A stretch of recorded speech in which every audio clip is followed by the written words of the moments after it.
of Business Development. I hope everyone is staying warm and staying healthy. Really excited about today's program. Today we have Harlan Accola and Jim Silbernagel, who are going to be helping dispel some of the myths surrounding reverse mortgages in our marketplace. Before I turn it over to them, just a few quick housekeeping items. All attendees are going to be on mute and listen-only mode. If you have a question, I encourage you to use the Q&A feature at the bottom of your screen.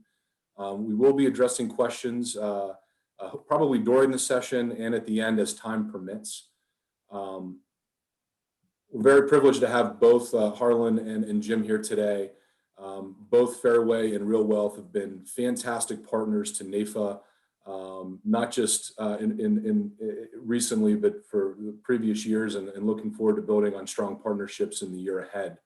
So I'm going to go ahead and turn this over to them, and they are going to share a lot of information regarding reverse. So National Reverse Mortgage Director Harlan Accola and host of Real Wealth Power Session Live, Jim Silbernagel. I'm going to let you guys take it from here, and we look forward to and excited about the presentation today. Thank you, Brian. Appreciate that. I will introduce Jim, who really kind of needs no introduction amongst NAFA, but we have worked together with clients for years, and the combination of what Jim does with financial planning and what our team at Fairway does in regard to the reverse mortgage is really a microcosm of what should be done across the country. Everybody's got three buckets of wealth. They've got their ability to make money, earn money. They've got their nest egg that they put aside that all of you manage, and everything from investments, stocks, bonds, life insurance, annuities, etc.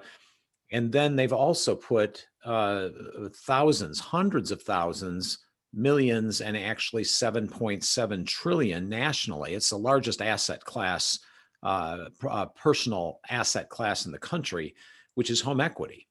And Jim is going to review some of the very specific things that he uses in planning on how people past 62 can access that equity and put that together. I'll be watching the question box and making sure that we're keeping an eye on things for the questions that we don't answer right away. Hang in there and we'll answer them toward the end. But some of the things I'll be bringing up to Jim as he's going through his presentation. Jim, thank you, not only for what your knowledge is, but for the vast number of clients that you have helped change their retirement. And we can do that with getting this information out nationally, as well as one at a time as we work together. But this is such important information that all of you can use in your planning. Thanks, Jim. I will change the slides as you need them. We'll start out with the disclaimer, which of course is always, the legal stuff is always important, and head right into what your take is on the industry. All right. Well, thanks, Harlan, for that great introduction. And again, thanks, NAFA, for all they do. One thing I just want to start out, I'm going to be a little bit political here. There's a lot of changes happening. And for those of you listening, if you're not in tune with your days on the Hill, I think this is a really important time as they look at new ways to get money, and our products are always the focus of that. So at any rate, please stay active with NAFA. But with that said, let me give you a little bit of my background as far as reverse mortgages and how they relate to my practice. And I'll tell you, I was probably like many out there where I thought reverse mortgages were a ripoff. They took advantage of people.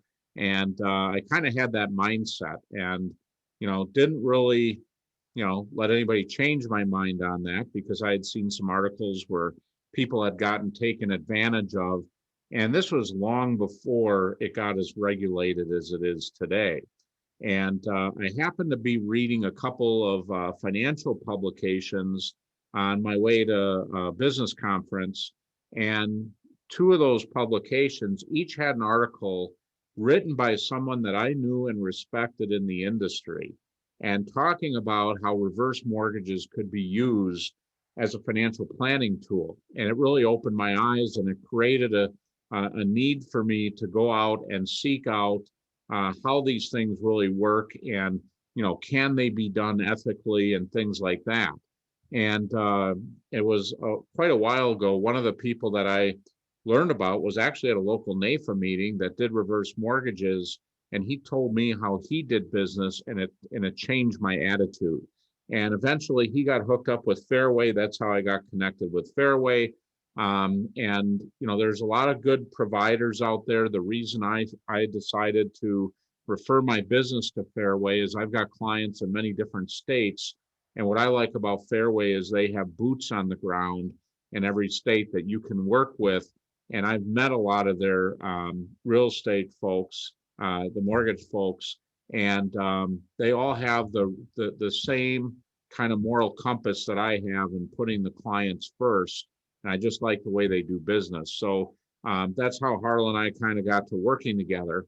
And here's something that many of you may now know, but I'm still amazed how many people are not aware that FINRA changed its stance on reverse mortgage after American College study was done in 2014, where FINRA used to say this was the option of last resort.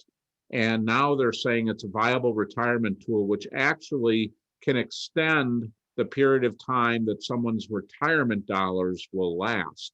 And many BDs right now are saying that they're still prohibited. So for those of you that are securities licensed out there, be sure that if you're going to talk about reverse mortgages, that you have the blessings of your compliance departments, because it could be grounds of termination. But one thing that I did, I mean, it was part of the curriculum that I had with my CFP. And I actually went to the compliance people and I said, I want you to give me a letter to hold me harmless if I ever get sued for not putting my clients' best interest at heart and sharing with them my knowledge on how to better secure their retirement. And that got their attention. And after a year of back and forth, finally got them to do an exception. Well, I switched broker dealers recently and had to go through the same process all over again. And in that second round, Harlan was very important in getting that whole process of an exception made accelerated, because he has at his fingertips a lot of the research papers that have been done and a lot of the analytics that I'm aware of them, but I don't carry them in my briefcase. And if for those of you that might have a problem with getting compliance approval or whatever, I would encourage you to reach out to Harlan. He's worked with a lot of compliance departments and has opened the eyes of a lot. And I think, Harlan, you were sharing with me just recently a large firm that is starting to look at reverse mortgages again. Do you mind sharing that? Yeah, we can't announce it yet, but it's a firm with over 10,000 advisors that are specifically looking to us to have the education for their members. It turns out the way they are looking at it is that they don't want people taking out big cash sums and investing it into variable annuities or into the last GameStop stock or a Bitcoin or whatever. But what they don't want that. But what they do want is for people to understand how to properly use them. So make sure when you're talking to your BD or your compliance department, are they prohibiting talking about them? Are they prohibiting the transfer of money from a reverse mortgage into an investment?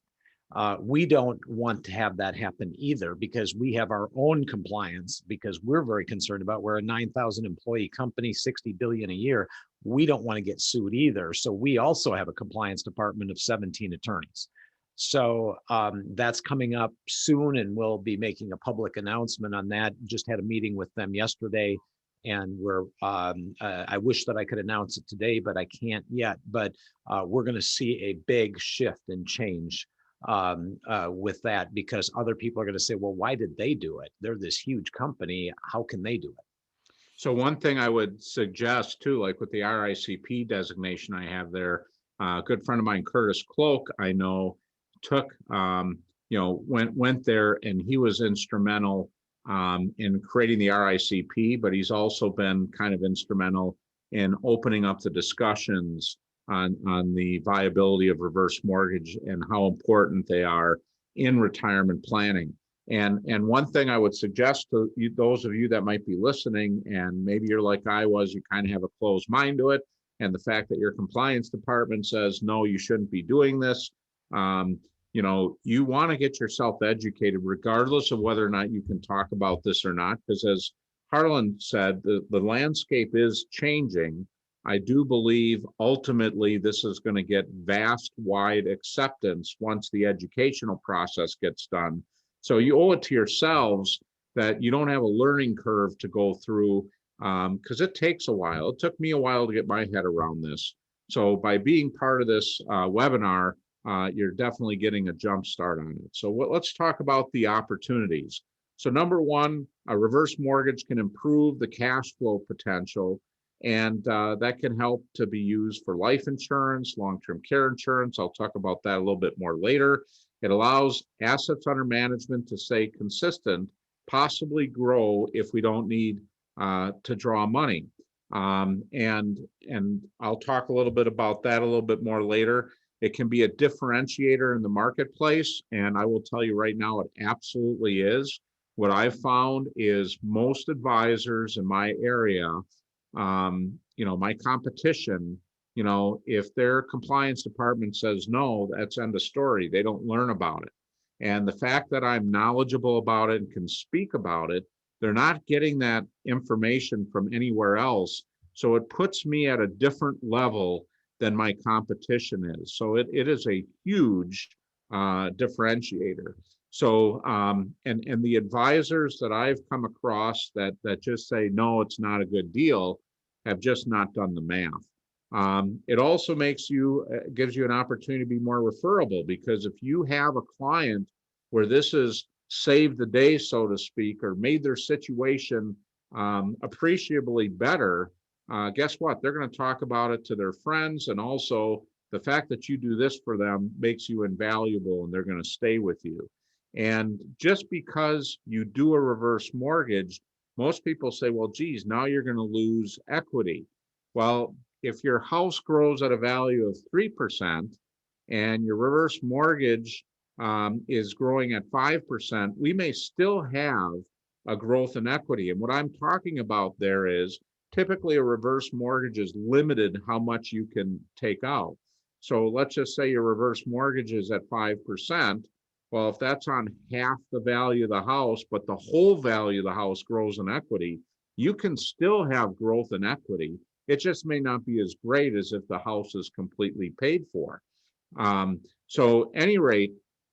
And by the way, Jim, we're currently at about 3%. And so now the chance of people going upside down is extremely small unless they live an awful long time and their house doesn't go up very much. That's right.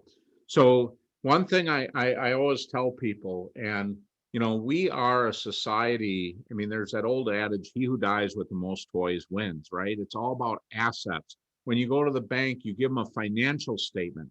You don't give them a budget or a cash flow. They just want to know what your income is. They might want to know the total of your liabilities, but you fill out line after line after line when doing the financial statement about what your balance sheet is. And the thing is, retirement is not about balance sheet. Retirement is all about cash flow. So once you understand that, you will eliminate half your competition, because they're all talking about rates of return, what the value of your accounts are. But when you get to retirement, and for those of you that have listened to Tom Hegna and how good of a job he's done in educating people, how important it is understanding that income, you're just going to go much further. Clients are going to sleep better at night. They're not going to be calling you as much when the market goes up and down. It's making sure you understand that cash flow is the most important thing. So let me prove this to you. I work in an area where we have a lot of small family farms, although not so many anymore. But let me just give you an example here. And I'm having this conversation with my farm clients all the time. And I tell them, farmland is not an investment unless you're working it yourself. And here's the example: 200 acres of land, rental income is around $100 an acre is typically what a farmer that holds on to his farm is renting out for. So their gross income is 20,000. You might have a little expenses on that, like insurance and property taxes, which usually isn't too bad. But let's just say it's 20 grand of net income. The value of land at 100,000 an acre, well, that's 2 million. Up, you skipped ahead. So that's a $2 million value. If we put that money in immediate annuity, and being retired, I'm assuming they're around 65, 70 years old. You know, most immediate annuities will pay around 5%, a little more, a little less, depending on what contingencies you might put on there. But that potential income is 100 grand. That is 5 times the income.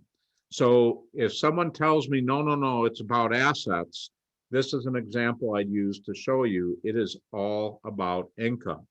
So let's talk about that. So comparison, let's look at without a reverse mortgage or with a reverse mortgage.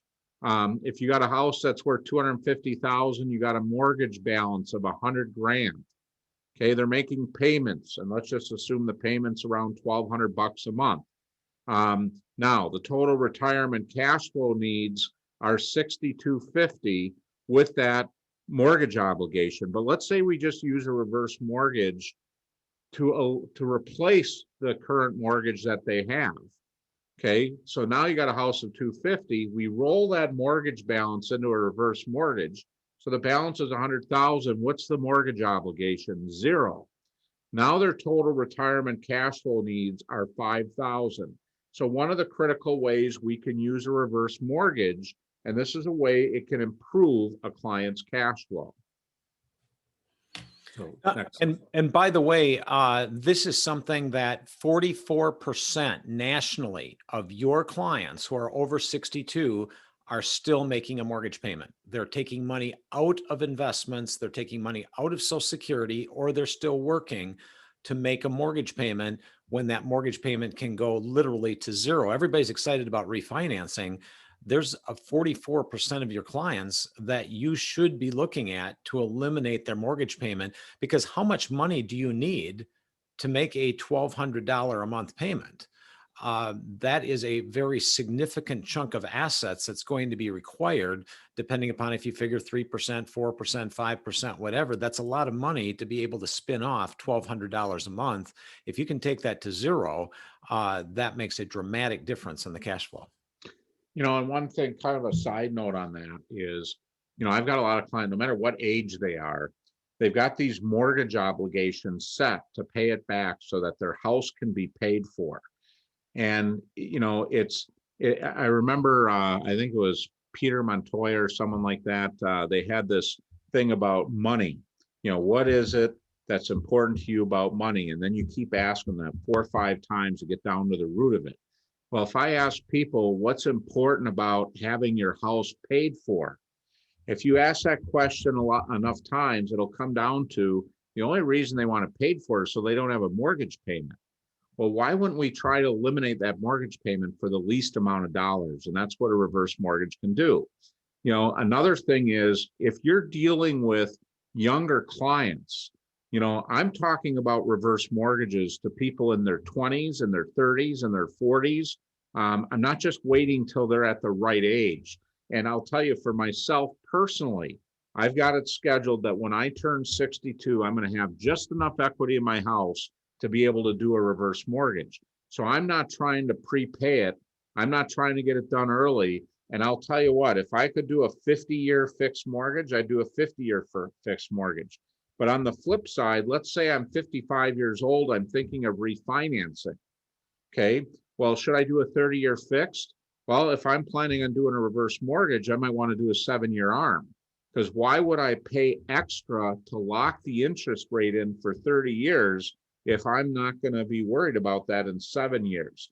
So understand this, there's ways to look at mortgages, ways to do planning for your clients before they're 62 to get them prepared for that. And Harlan wrote a book on reverse mortgages. It's one of the better written in layman's terms how a reverse mortgage works. And one of the things I do is for all my clients, when they come in here, if they own a house and they're going to have a mortgage, I'm getting them educated on this way ahead of time. And I tell them there's two ways we can do planning. We can plan based on you are just absolutely against the reverse mortgage. Or if you get educated and you decide, hey, this might be a fit for me, then we'll plan based on that because it is a different plan. So what can a reverse mortgage do? It can prevent higher tax brackets. It can prevent taxes on Social Security. It can prevent surcharges on Medicare Part B premiums. It can prevent losing credits for Obamacare. It can prevent higher premiums and deductibles for senior care. Now, what can it create? It can create opportunities for Roth conversions at lower brackets. It can create an opportunity for a new home buyer to not tie up as much of their liquidity in purchasing a home. So let me just give you an example there. How many of your clients, once they retire, want to downsize? Okay, well, they're downsizing. That doesn't always mean that they're going to take a downsize in what the value of the house is. I see a lot of people when they retire, they might be downsizing or maybe getting a condo or something like that. But now the fact that they have denied themselves some of the niceties in life when it comes to where they live, maybe they want an upgrade, nicer countertops, nicer flooring, nicer amenities, and and maybe their house is completely paid for, but they won't let themselves think about getting that nicer home because they think, well, I don't want to have a mortgage payment. Well, with a reverse mortgage, you only have to have half the equity of the house roughly. Now, again, Harlan can run numbers for you based on their ages. But if I sell my paid for house for $250,000 and I got my eye on a $500,000 condo, because of reverse mortgage, I can make that happen. So there's a lot of things, and I'll get into more of these details as we go forward. Next slide. No, when you folks take a look at this, we just had a Money Tracks advisor and NAFA member contact one of our loan officers in Omaha that I was talking to this morning. He has a lot of clients that are very concerned about their Roth conversions and how much money they have in deferred comp and in the qualified money.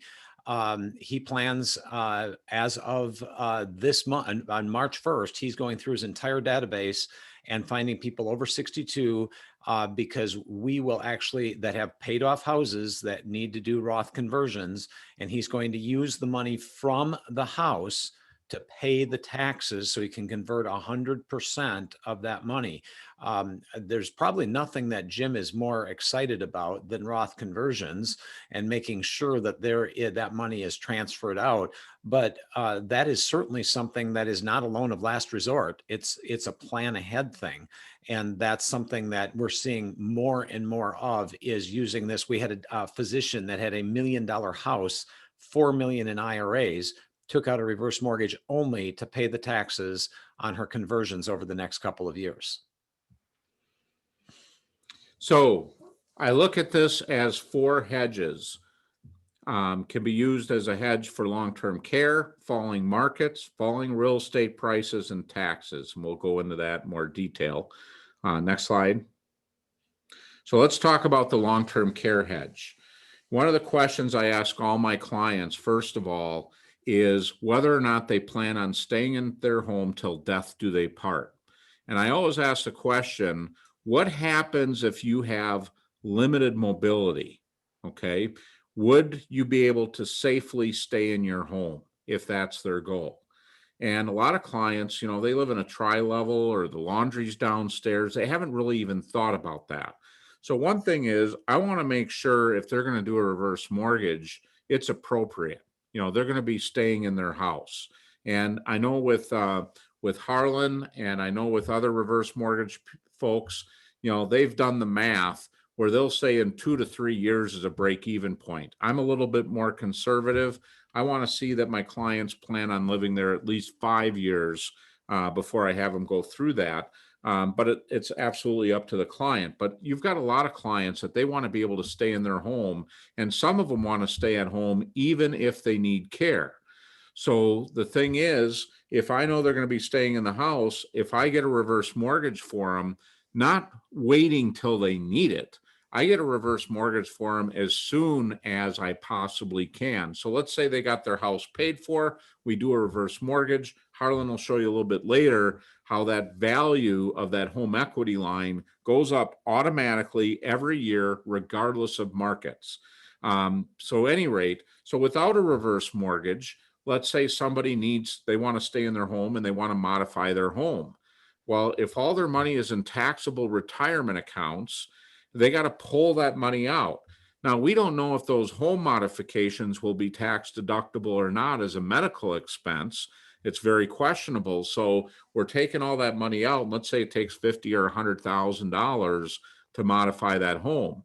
Well, what's going to happen? It's what I mentioned earlier, might put them in a higher bracket, might create additional premiums. So if they're, normally if they're doing this kind of stuff, they're probably over age 65.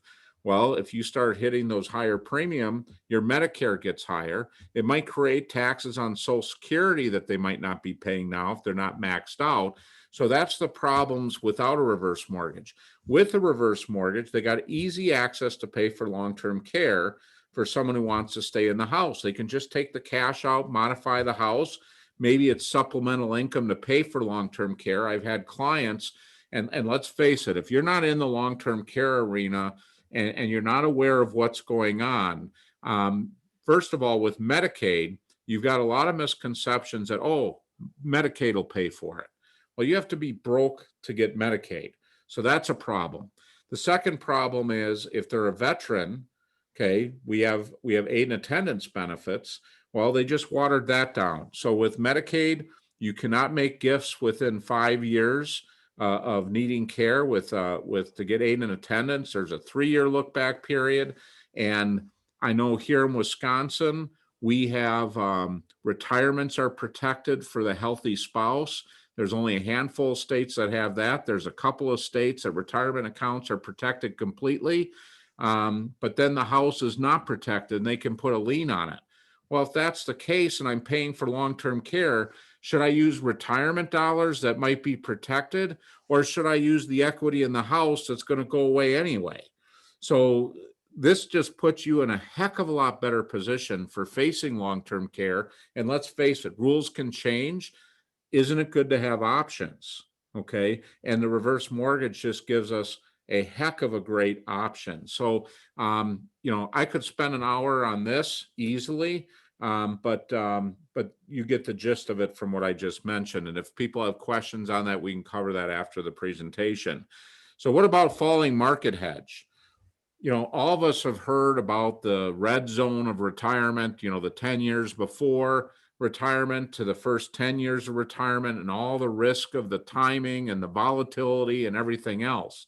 Well, that's the biggest danger for people in retirement is taking money out at the wrong time. Let's say people need to take money out this last March where the market was down 35%. One of the things I always talk to my clients about is, when they're working, it doesn't matter what the market's doing. It goes up, it goes down, your steady paycheck of your work income is coming in. You can roll with the punches, ride it out, and be in good shape, 20, 30 years from now when you retire. However, when you retire, we have to take money out every single month. We cannot call the electric company and say, hey, I've been good for this for the last 40 years. I've always paid my bills religiously, but I don't have my job anymore. I'm retired. I'm good for it. I just got to wait for the market to come back. So if you can keep just sending that electric, which I guess they have challenges in Texas right now, even if you pay for it. But at any rate, as long as you've got a reverse mortgage, if the market's down, we take money out of the reverse mortgage. It is not subject to what the market's doing, what interest rates are doing, what the housing prices are doing. I have a guaranteed amount of equity that is available for me at any time for any reason without permission. So if I've got a situation, and you've seen Dr. Fowl has done some research papers on this, if you have a resource that you can pull money from when the market's down, the type of returns that you're able to have and what your balance sheet will look like over a long period of time, if you have an alternative resource to pull money out, A lot of people use cash value life insurance this way. A CD, a fixed annuity, these are all hedges. And with the reverse mortgage, you're not tying up money earmarked for retirement to take care of these hedges. You're using another bucket of money, that equity bucket. This is something I did a presentation with Dr. Pfau just last year when we were still traveling.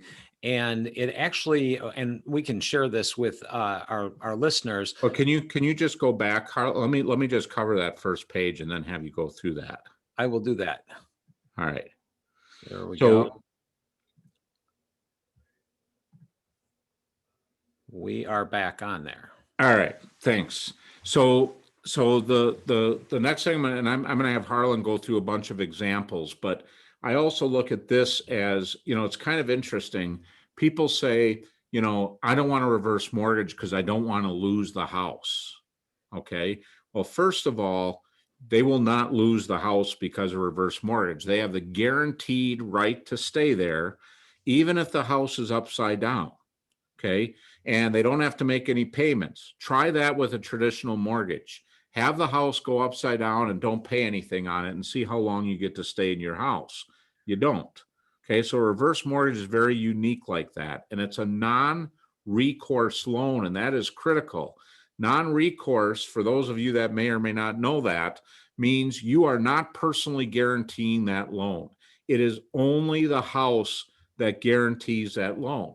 So let's say you have somebody that they've got millions of dollars, they got plenty of income, they're never going to need any extra money, and they got all the long-term care insurance they need, they got the life insurance they need. Why do a reverse mortgage? Well, I'm recommending it to them too. Most people that have accumulated a lot of wealth have done so by protecting what they got so they don't have to start over. And let's say here it's showing a $700,000 house. Well, 62-year-old client, I'm sorry, I missed that on the slide, but the home value is $600,000, available line of credit is $223,000. Then we fast forward to age 89 and they're showing a house value of $1,024,000, but the line of credit is $1,026,000. Now, this is probably more realistic of what could happen, but I will tell you, after the housing crisis in 08, 09, we saw a lot of these higher end houses go down in value where they couldn't sell at darn near any price. Okay. And then you look at places like the East Coast and the West Coast and some of these houses that have been built. And one thing I'm really concerned is some of these big houses that the baby boomers built, the millennials and the next generations, they don't want the big houses. Okay. So what's going to happen to those values? Well, one of the ways to hedge against the value is have this reverse mortgage. So like in this case, if they were, let's say that home value went down to, was only at 900,000 and my equity line available was $1,026,000. Well, guess what? If I'm ready to sell that house, maybe instead of selling it, I could take out my home equity line. I'd have an extra $100,000. And I'll let Harlan explain this a little bit more because I know I've talked about this with a lot of people and they can't get their head around it, but it's real simple. The value of the line of credit goes up automatically every year. The value of your house does not. And if it, God forbid, goes down, I've got a hedge against falling real estate prices. So show us some examples, Harlan. Yeah, so this is I've obviously changed the names on this and there's no private information on here, but here's an example of a client that happens to have a mortgage on the house and in California, and the house is worth $850,000. Now, I don't know. That's like a mobile home, isn't it? Yeah, in California, Southern California, you're probably looking at a double wide, maybe. So what we're looking at here is everybody thinks it's going to go up. So the proposal shows that FHA believes that houses go up by 4%. And some people in California say, no, they go up by 6 or 8%. Well, how long will that happen? Theoretically, the value of the house when these folks are over here, and this is a projection that we give to everyone, whether this is a loan balance or a line of credit, it doesn't make any difference. It's going to grow by exactly the same rate. So at 82, let's say the value of the house never went up or it went down, which is certainly possible. That's what happened in 2008, 2009. I was doing reverse mortgages during that time period, and nobody lost any money because they were protected in the event of a market downturn. Well, theoretically, if you pass away at normal life expectancy, your line of credit would be worth $1 million, or you would owe $1 million. So you could pull that out at any given time. And that is guaranteed regardless of what happens to the market, the interest rates, or anything else. Now, if you take a look over here, theoretically, the house is worth 1.9 million. If everything goes as planned, great. You got to use $1 million of your house's money, plus you still have 926,000 left. But if it doesn't go well and your house is only worth 600,000 or 700,000 because the market crashed and everything is shifted, the baby boomers are dying off and the millennials don't want the houses, the big houses. What if that house is only worth 600,000 or 700,000? You were able to get much more out of that. This is really like buying a put on home equity. You're guaranteeing a future value regardless of what happens from there. So when we take a look specifically at the chart that Jim was just alluding to right here, and we look at a client that had that $600,000 house, what if this green line flatlines? The orange line is guaranteed to go up no matter what happens. So you'll always have that money available. My father used that on his little farm home, and he had over 300,000 available when he had a long-term care event, when he had a stroke at 86, and mom's Alzheimer's kind of went over the cliff. This is available no matter what. There isn't much of a question that we know homes in the Midwest are not going to go up as much as houses on the coast. And so we're very concerned about what that value may be down the road, but there's an absolute guarantee. Now, Rick asked the question, if this line crosses and the line exceeds the value down the road, can't the bank call it due? And the answer is no. This is, as Jim said, non-recourse. That means the rules can't change regardless of what happens to this green line. So it is an absolute guarantee, and it's guaranteed by FHA. That's why there's a higher cost. It's guaranteed by FHA insurance based on actuarials, that when this line crosses and your house is worth $1 million, and you have a $1.3 million line of credit, you have access to $1.3 million. Now, if this is a forward mortgage line of credit, there is no question, Rick, that this can be called due. In fact, it'll be called due long before. We had lines of credit that were frozen and canceled in March of this year because everybody was scared with what was going on. In 2009, my personal line of credit was frozen. It wasn't until about 2012 that it got unfrozen because of what was going on with the housing crisis. Forward mortgage lines of credit, regular HELOCs, can be canceled. They can be frozen. They can at any time be called due. This can never be called due unless you don't pay your real estate taxes or you no longer live in the house. Obviously, if you pass away, the loan is due. That's the only thing that makes the loan due and payable. You have to pay the taxes and you have to live there. And obviously, if you pass away, the loan is due. Now, if this over on the right side of your screen, if you're upside down and you owe 1.3 million and the house is only worth $1 million, that difference is forgiven with no tax consequences to you or to your heirs.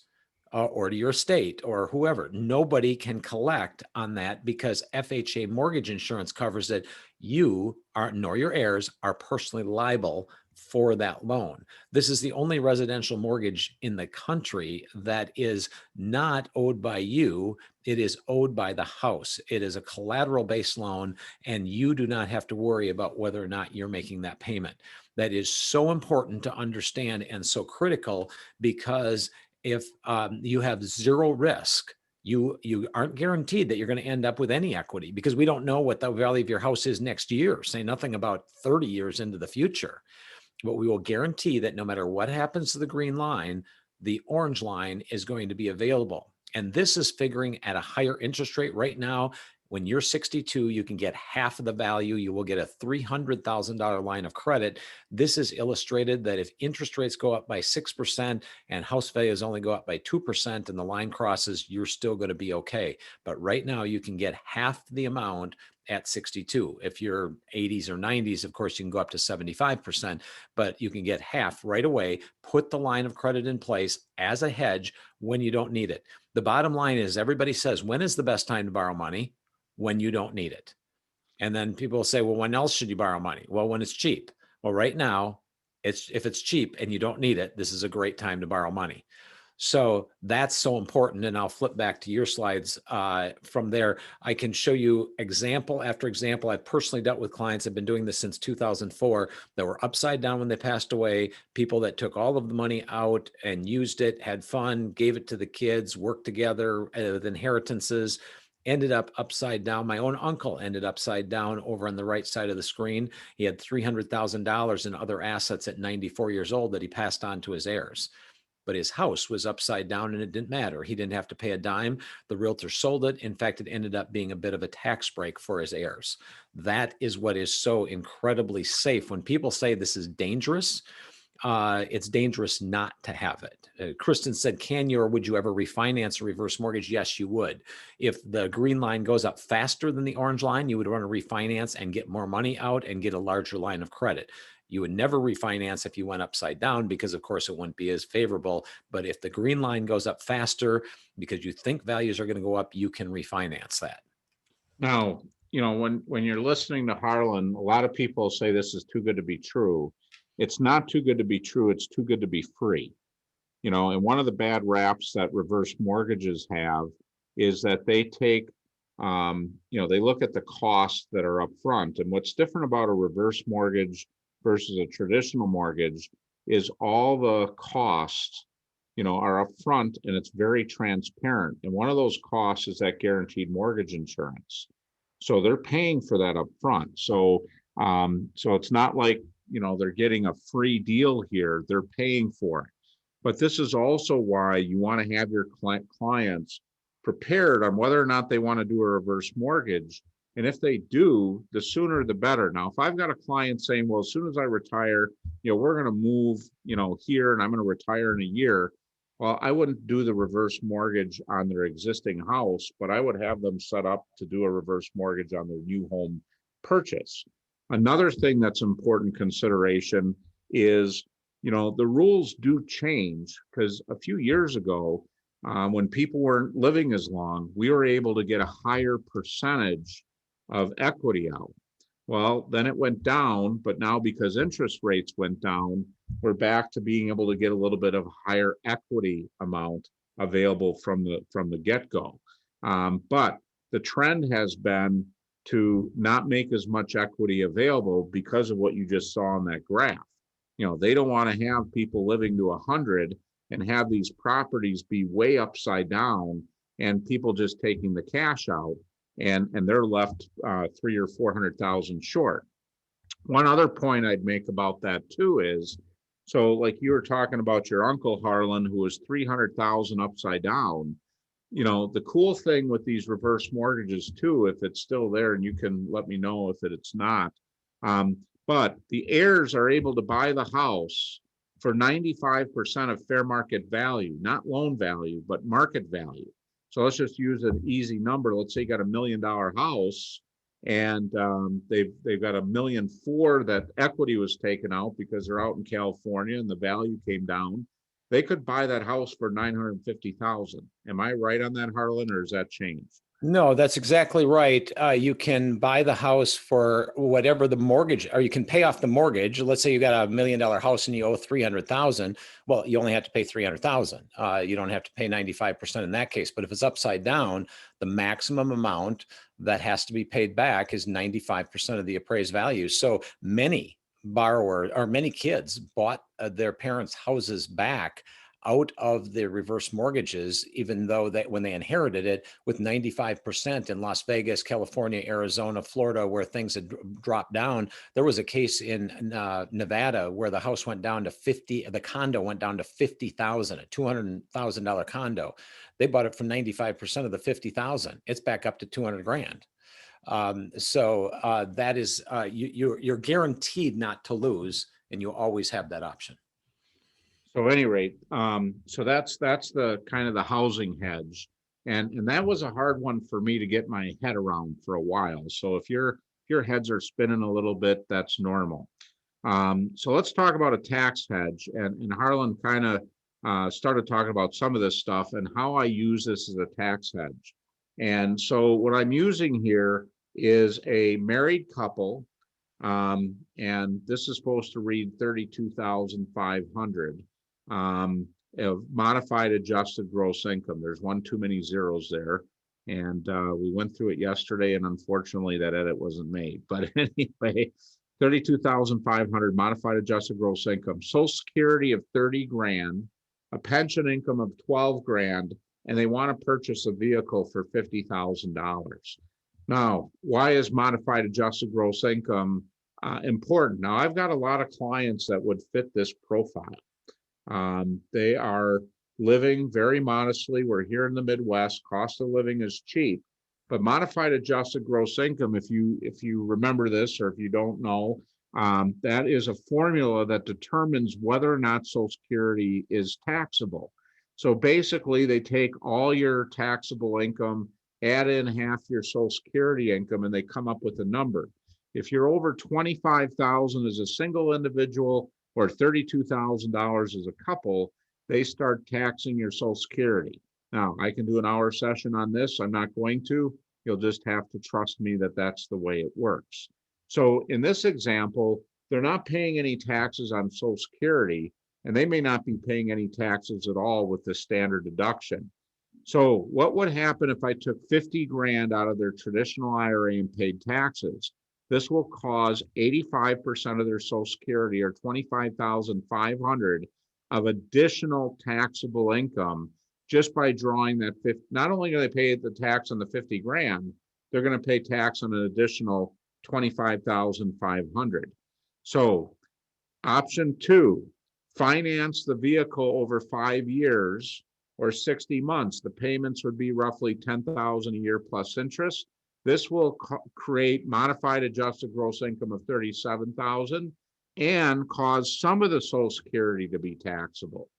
Now, if they're under 65 and retired, if they take money out of retirement to pay for their lifestyle needs, they may also have to pay more or full premium for their health insurance if they're on their own. And I got a little bit more to show you on that. With reverse mortgage, take the 50 grand out of the reverse mortgage. No tax on the 50 grand, no additional tax on Social Security, and no additional income to show up for the Affordable Care Act, and possibly avoid additional premiums there. So any rate, so this is something you got to play with the numbers yourself. But I will share with you, and we got a couple more slides to go over. I've had a number of clients who retired early at 62, okay? And they didn't have health insurance. In our area, they were looking at premiums of over $1,000 a month each, okay? Now, what this chart shows is what it is in this area. So if someone retires before 65 at approximately $42,000 for a single person, and $64,000 for a couple, if they make over that, they pay full health premiums. Now, I must emphasize, this is for my area. It is different anywhere you might live, and it's not by a state issue. It's more like a county by county issue. So you want to look at this. So for example, here, I show where you get full credits, where you get partial credits. So for right now, instead of going through this whole chart, I just want to focus on the couple. Okay, so with a couple from 0 to 17,240, they're going to be on Medicaid or eligible for Medicaid. From 17,240 to 43,100, their premiums after the tax credit is 35 cents a month. From 43,100 to 68,960, it's 300 a month. and anything over 68,960 that's full price. And they're going to be looking at, in this area, about $1,000 a month, maybe more. Okay. So if you look at this, so I've had clients retire at age 62, and most of the people that I'm working with in our area need about $5,000 to $6,000 a month for their lifestyle needs. And that includes Social Security, pension, all that stuff. Well, if they're taking out $6,000 a month as their lifestyle needs, they're going to be paying full premium for health insurance. And if it's a couple, they're now going to need another $2,000 a month to make ends meet. And that's just for the premiums. Now, if we add in extra taxes on Social Security, that might be another couple $1,000s of annual expenses on top of that. So what I've done is this. We are very strategic on how we draw out money. So out of their taxable bucket, I draw just enough money to get to $43,000 without going over. And then the balance of the money they need, we have accessed from their reverse mortgage. Now we're only doing that for 3 years.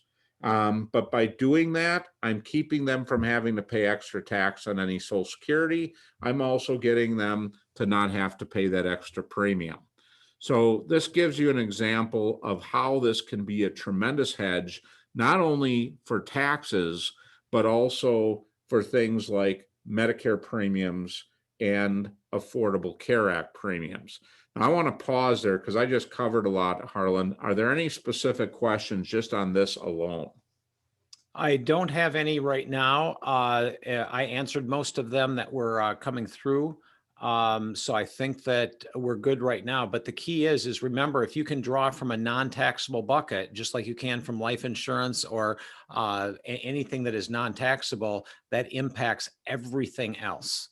And think about it. People have put hundreds of thousands of dollars into their house. They put hundreds of thousands of dollars into their IRAs, life insurance, whatever. People take money out of their life insurance. They take money out of their IRA. Why can't they take money out of their house? Well, it's no different. You put money into an account and you take it out. A reverse mortgage is nothing more than a little tool that allows you to convert that equity back to cash. Now you got to do the math, but this is something I emphasize to clients all the time. Okay.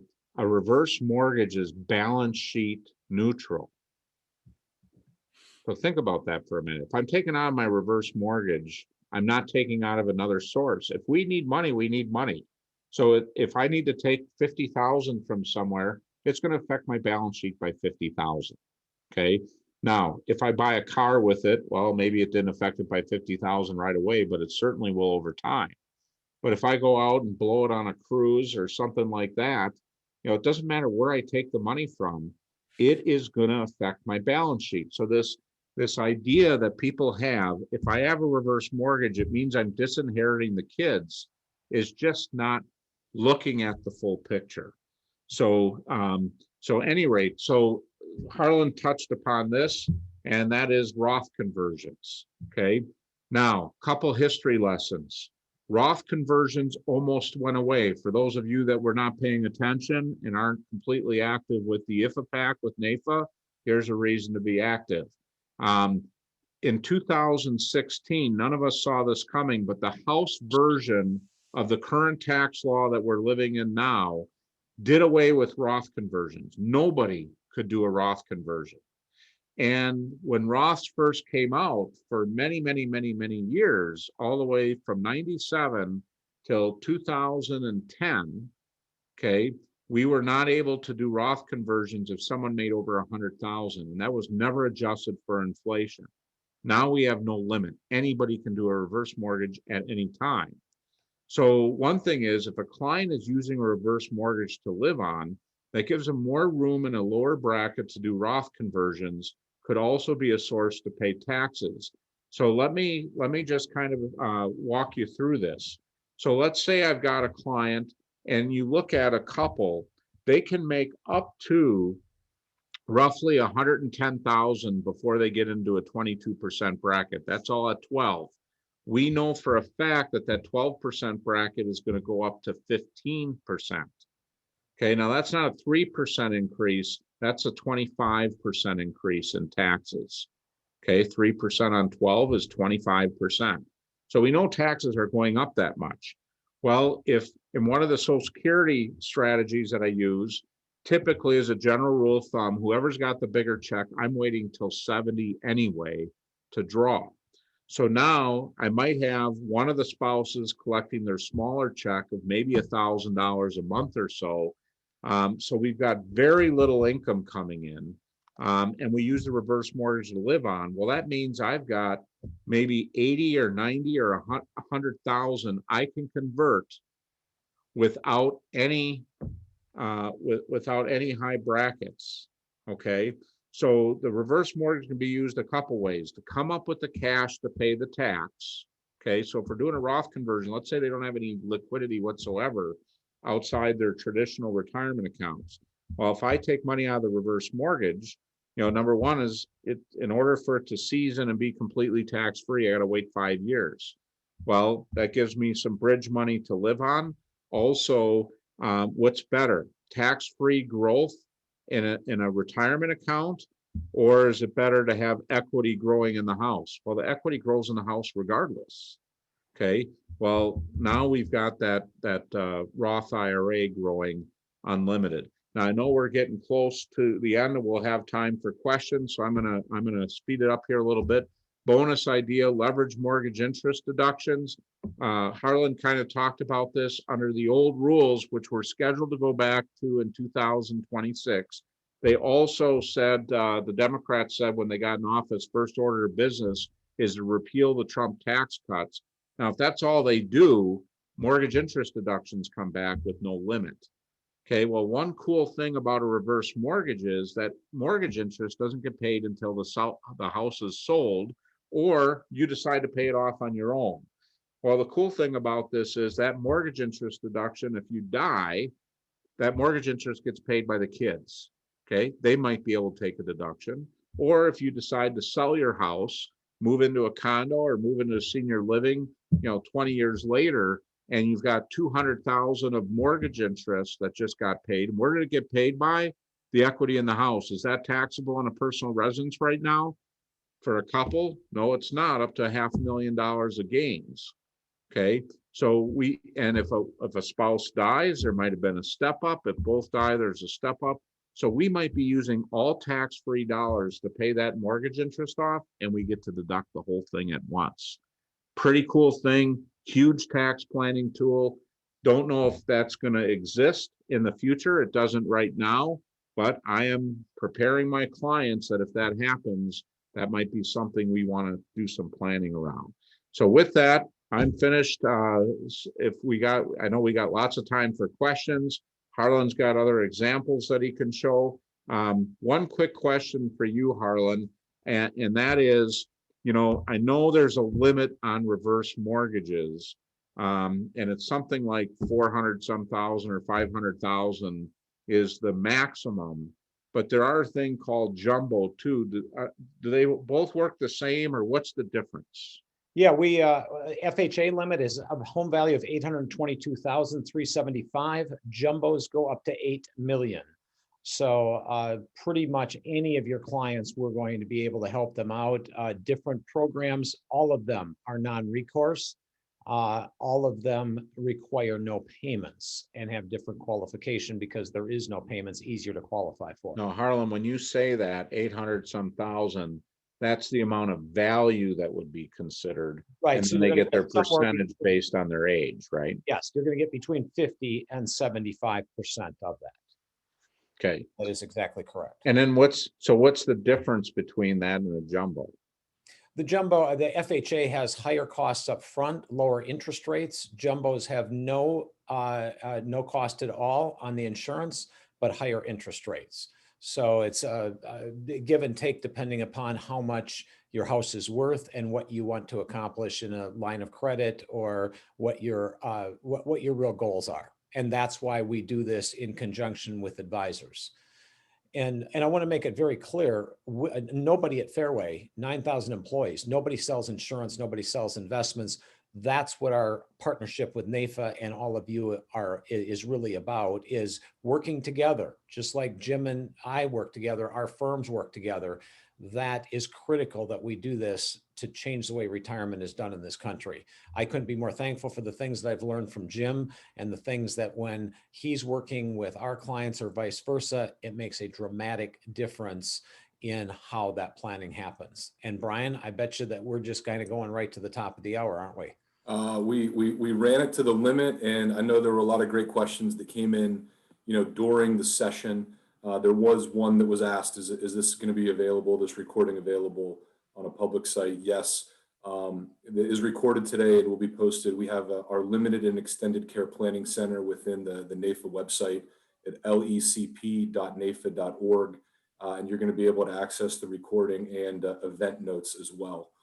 And I know, I'll just mention too, I know Harlan, we've partnered kind of with Real Wealth and NAFA ClientCast, and every month Harlan has a live training session for our listeners that we promote every single month on Power Session Live. So for those of you that want to learn more, get a refresher, that's a great place as well. And that goes through some of the nuts and bolts of what's all involved. And Jim, you mentioned about my book. I'm not here to promote my book. I'm not interested in selling books. I'm interested in getting the information out. So you can buy it on Amazon for $20, or you can get it from one of our loan officers for free. So do a calculation as to what the better deal is.